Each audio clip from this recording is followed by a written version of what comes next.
After 5 years, the cast of Gavin and Stacey have reunited, and on Christmas Day, the nation will be tuning in to find out if Smithy said yes to Nessa's proposal in the show's final ever episode. Well, Larry, did you hear from the palace after that scene? Well, I could get in trouble, I tell you. It's now, especially. God, you could. That's the king and queen you're talking about I there. know. And I can remember we were all sort of saying back then, do you think there could ever be a Queen Camilla? And various people said, oh, no, I don't think there'll ever be a Queen Camilla, could there? But there we are. There we go. That's it. Happy Christmas to them and to all of you. And I just found out earlier I've been on this show. I've been on this show 31 times. Amazing. And that's because we love having you here, Larry. I know, it's lovely. Why. I just love him.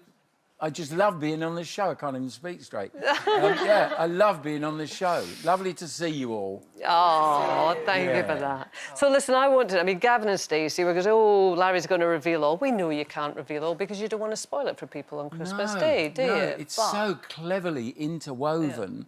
You know, I saw it the other afternoon, and of course, the thing is, you do the read-through, you're all there, you've read the script before, you go in and you see how many lines you got, then you go in, you all sit around and you read the script, and then you feel it working, and then you do it, then there's another long pause while they put it all back together again, and then all of a sudden you're sitting there looking at it on the screen and you see the whole thing coming out, and I knew from the moment I read it, it was going to be something special. This is really, you're going to get thrown up in the air over and over again. It's absolutely extraordinary. I sat with Alison, we were side by side, and by the end of it, the pair of us were weeping. It was just really so emotional.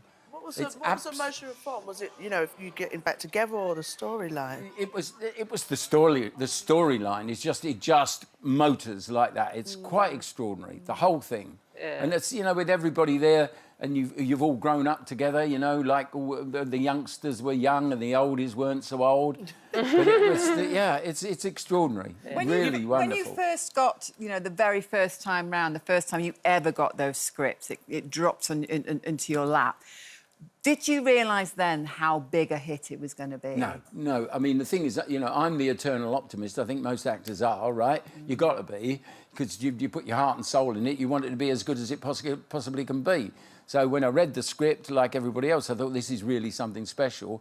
And then when we sat around the table and we read it, and then I thought, OK, yeah, this one's going to go. You know, that's it. Amazing. You might not be able to tell us much about what's coming up, but what has been one of your favourite standout moments in the show? There must be so many, excluding the years, of course. Yeah, well, I mean, the thing is, the problem is that I've been doing so much of this stuff. I've been doing this for 50 years this year, and so I was watching some runbacks of the show on the telly the other night.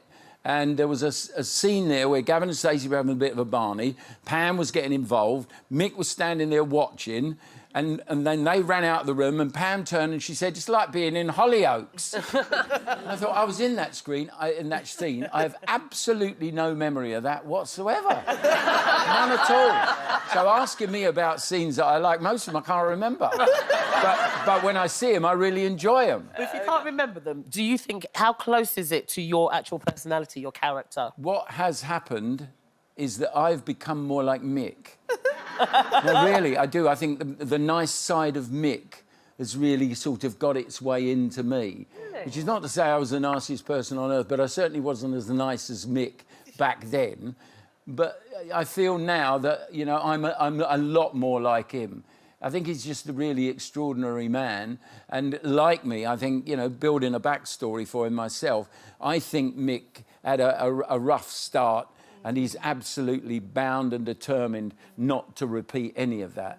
He's devoted to his wife and his family, and then because I think perhaps he realised when he was a kid that, you know, that's how it could be, but he wasn't getting it, which is the way it was for me, that terrible embarrassment of you suffer when you're a child and you're watching your world fall apart and you just want it all to come back together again. It's really awful. And I just feel Mick had that. Sorry. Sorry, Larry. Well, you said that about seeing things falling apart and come back together. We was talking about ambition. Was there ambition? Was that the drive for you to get into what you're doing? No. All I wanted to do was do well at something. There was all of this was never anything to do with my life whatsoever.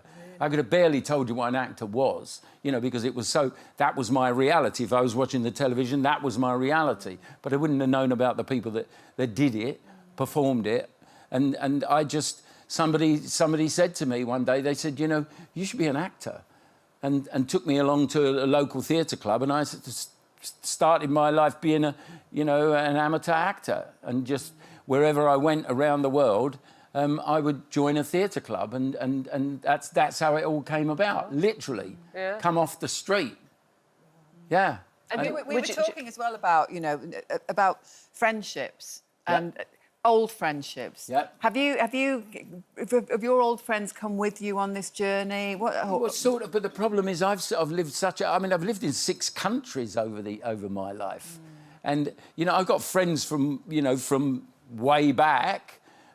And, you know, I wrote an autobiography in 2010, and I knew I had to go back to Nova Scotia in Canada, where I actually became a professional actor. So I went and looked through this old file of facts and found this number of a guy who was a darling friend there, Owen McNeil. And I thought, I'm going to phone him. I picked the phone up, and you know, it's like... Brrr, brrr, hello? Owen? Yeah. Owen, it's Larry. Larry who? Larry Lamb. Larry Lamb? 30 years. Why'd you keep bothering me?